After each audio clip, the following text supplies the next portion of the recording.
School కి త్వరగా వెళ్ళాలి. ఓ నా బంగారు బుజ్జి కదా. నోబితా త్వరగా నిద్రలే.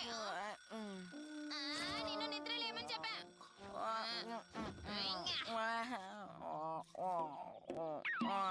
నిద్రలే. నోబితా నోబితా త్వరగా బయటికి రా. అరే రే స్కూల్ కి లేట్ అయిపోయిందే. నోబితా ఇదిగో నీ బ్యాగు. ధన్యవాదాలు, నేను వెళ్ళొస్తాను. ఏమైందండి? నేను షూస్ వేసుకోవడం మర్చిపోయాను. నేను వెళ్ళొస్తాను. తను టైంకి స్కూల్కి వెళ్తాడో లేదో. ఏమో అలా జరిగినా జరగచ్చు.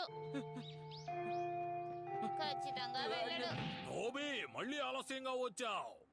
నన్ను క్షమించండి. ఈ నెలలో ఇది 9వ సారి. 10వ సారి ఇలా చేసావంటే పని అవసానం చాలా దారుణంగా ఉంటుంది. ఏమన్నారు? నిజంగానా? ఏమీ తెలియనట్టు మాట్లాడతా.